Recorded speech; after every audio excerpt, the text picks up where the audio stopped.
వర్మ గారు అంటే గాయత్రి గారు మాట్లాడిన తర్వాత అందరికీ ఒకసారి సమాధానం చెప్తారు కానీ శేఖర్ రెడ్డి గారు ఒక్క మినిట్. మీరు మధ్యలో ఒకసారి ఇంటరప్ట్ చేయొద్దు ఎవరిని ప్లీజ్.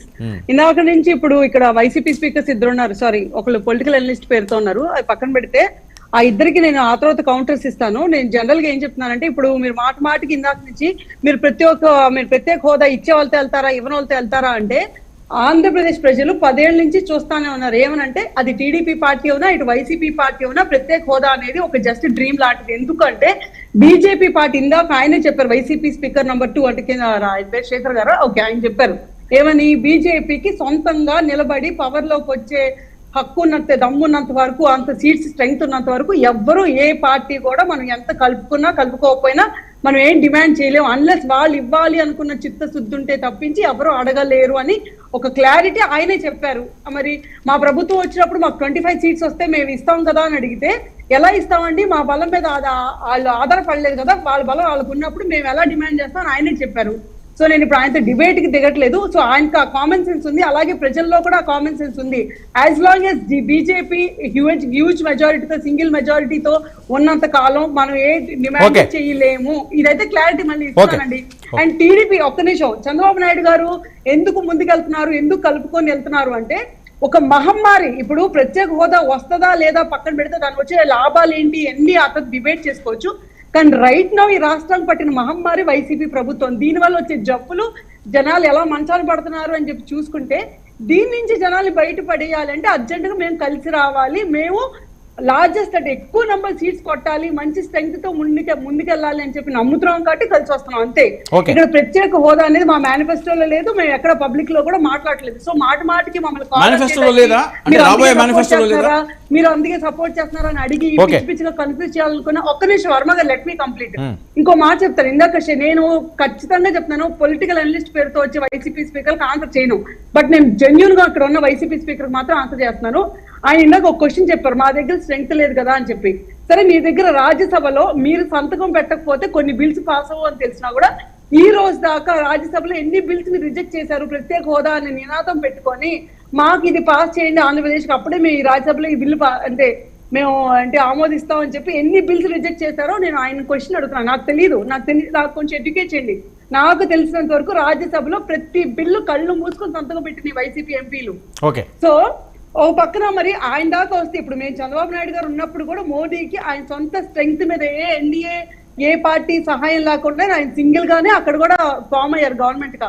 అయినప్పుడు మేము మా ప్రయత్నం మేము చేసాం. రానప్పుడు చంద్రబాబు నాయుడు గారు చెప్పారు మనకి ఎలాగో రావట్లేదు, మీరు మాటికి రెచ్చగొట్ట మాకండి బీజేపీ వాళ్ళు కనీసం ప్యాకేజ్ వచ్చింది అని చెప్పారు. ఎందుకంటే మనం ఇచ్చే పొజిషన్ లో లేవు, తీసుకునే పొజిషన్ లో ఉన్నప్పుడు సరే ఏ వస్తే తీసుకుందాం రాష్ట్రం నడవాలి అని చెప్పారు.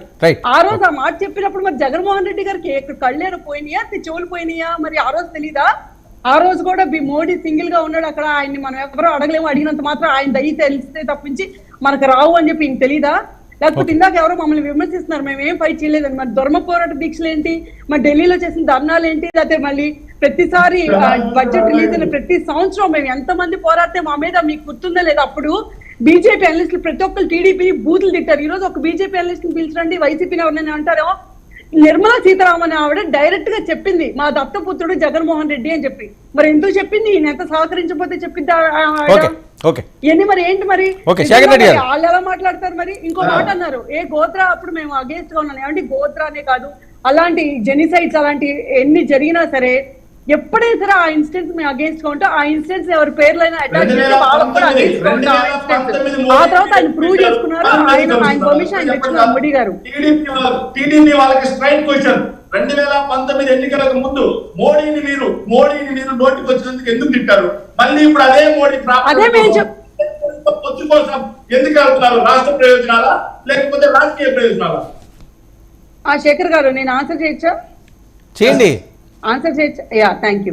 వైసీపీ ప్రభుత్వం ఈ 5 ఏళ్లు మీరు లా అండ్ ఆర్డర్ కానీ లేకపోతే అదర్ గవర్నమెంట్ బాడీస్ మీ చేతిలో పెట్టుకుని అడ్డగోలుగా ఈ రాష్ట్రాన్ని నడిపించడం ఇవన్నీ కూడా మేము తీసుకెళ్లి మోడీ గారి సపోర్ట్ ఎందుకు తీసుకుంటున్నాం, ఈ రోజు సెంటర్ సపోర్ట్ ఎందుకు తీసుకుంటున్నాం అంటే రేపొద్దున మళ్ళీ మేము అధికారంలోకి వచ్చాక సెంటర్ నుంచి మనకి రావాల్సిన ఆబ్లిగేషన్స్ కానీ ఫండ్స్ కానీ అన్ని స్మూత్ గా జరగాలి ట్రాన్సాక్షన్ అని మాత్రమే Okay. అది కూడా ఇప్పుడు మోడీ గారు ప్రభుత్వం ఉంటారండి కాబట్టి మాత్రమే మీరు ఎందుకండి మరి మీరు ఎందుకు మోడీ గారికి బడ్జెట్ చేస్తారు? కాదండి మీ వైసీపీ వాళ్ళు మోడీ గారికి బడ్జెట్ చేస్తారు. ఎన్నిసార్లు రాజ్యసభలో సపోర్ట్ చేస్తారు? ఎంత సపోర్ట్ చేశారు చెప్పండి? మీ వైసీపీ వాళ్ళు రాజ్యసభలో ఎంత సపోర్ట్ చేశారో చెప్పండి. Give me one good answer. నాకు మీ వాయిస్ వినిపిట్లా శేఖర్ గారు. ఐఎమ్ సారీ, మీ వాయిస్ వినిపిట్లా. మరి మీరు ఓకే మాట్లాడండి. ప్రత్యేక హోదా అనే అంశం మీద 2014లో కాంగ్రెస్ పార్టీ ఏదైతే తీసుకొచ్చినప్పుడు బీజేపీ పార్టీని 10 సంవత్సరాలు ప్రత్యేక హోదా కావాలని, తిరుపతి సభలో కూడా మాకు 10 కాదు 15 సంవత్సరాలు కావాలని చంద్రబాబు నాయుడు అన్నారు. అంతా హ్యాపీ, రాష్ట్ర ప్రజలందరూ నమ్మారు. వెంకయ్య నాయుడు గారు అన్నారండి, బీజేపీ వెంకయ్య నాయుడు గారు అన్నారు. జరగట్లేదు ఇక్కడ. గాయత్రి గారు వినండి. డిబేట్ కి వచ్చి అబద్ధం చెప్పినంత మాత్రం అబద్ధాలు నిజాలు అయిపోవు. మన బీజేపీ మినిస్టర్ని ఆగండి, మన బీజేపీ మినిస్టర్ని వైజాగ్ రైల్వే జోన్ ఎందుకు రాలేదంటే ఇప్పుడు జగన్మోహన్ రెడ్డి ల్యాండ్ దీక్షలు చేస్తున్నారు, వాళ్ళందరి మీద కేసులు పెట్టడం జరిగింది. అలాగే ప్రత్యేక హోదా అనేది ముగిసిన అధ్యాయం. ప్రత్యేక హోదా మాకు వద్దు అసెంబ్లీ సాక్షిగా తీర్మానం చేసి ప్రత్యేక ప్యాకేజ్ ఒప్పుకొని ప్రత్యేక హోదాని చంపేసింది చంద్రబాబు నాయుడు గారు. తర్వాత ప్రత్యేక హోదా కోసం మేము ప్రతిపక్షంలో ఉన్నప్పుడు చెయ్యని పోరాటాలు లేవు, చెయ్యని దీక్షలు లేవు. అన్ని చోట్ల మెడల్ ఉంచుతామని చెప్పి ఈసారి రప్పించండి. శేఖర్ గారు గాయత్రి 1 మినిట్ అండి.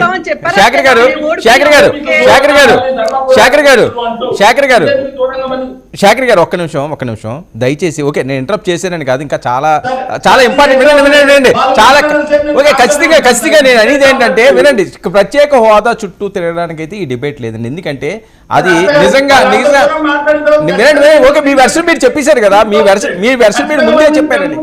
మీ వెర్షన్ వినండి మీ వెర్షన్ వినండి.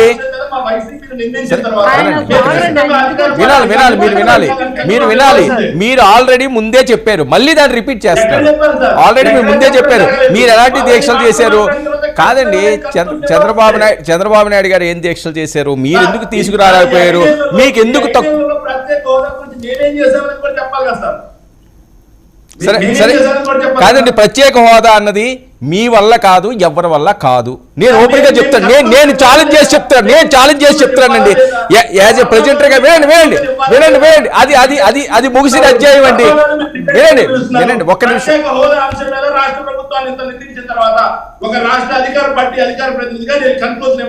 ఆల్రెడీ చెప్పారండి, ఇంకెన్నిసార్లు చెప్తారు? ఏం ఆపుతారు? కాదండి, మీకు పూర్తి కాదు.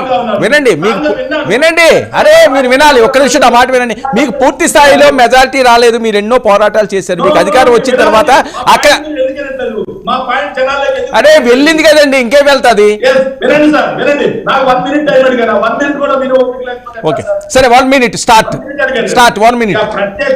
ప్రత్యేక హోదా అనే అంశం మీద మీరు మ్యాండేట్ లేదు అని చెప్పారు కదా, మరి మీ స్టాండ్ ఏంటి అని చెప్పేసి రాజశేఖర్ గారు అడిగారు. అలాగే ఇద్దరు పార్టీ అధికార ప్రతినిధులు కూడా అడిగారు. మేము చెప్తున్నాం సార్, బడ్జెట్ లో వీళ్ళు బడ్జెట్ చూస్తే అర్థమవుతుంది. బడ్జెట్ లో కొన్ని ప్రాజెక్టులకి ₹1 కేటాయించిన ప్రాజెక్టులు ఉంటాయి. 10,000 కోట్ల రూపాయల ప్రాజెక్టు కూడా ₹1 కేటాయిస్తారు. అలాగే కొన్ని ప్రాజెక్టులకి ₹1000 కేటాయిస్తారు. ఎందుకు కేటాయిస్తారో తెలుసా అండి? ప్రాజెక్ట్ అనేది మరుగున పడకుండా లైవ్ లో ఉండడం కోసం చేసే ప్రయత్నాలు.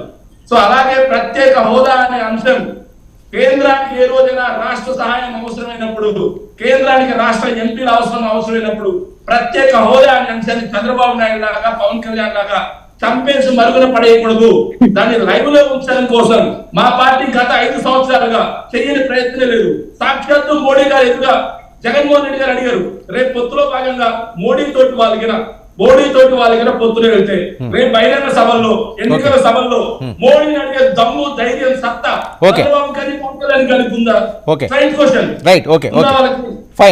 ప్రత్యేక హోదాని చంపేసి వాళ్ళు ప్రత్యేక హోదాకు బొందబెట్టి వైసీపీ గురించి అయిపోయిందా? నేను చెప్పేది ఒకటి వినండి. ప్రత్యేక హోదా అనే అంశం ఆంధ్రప్రదేశ్కి ఒక్కదానికే సంబంధించిన అంశం కాదండి. 11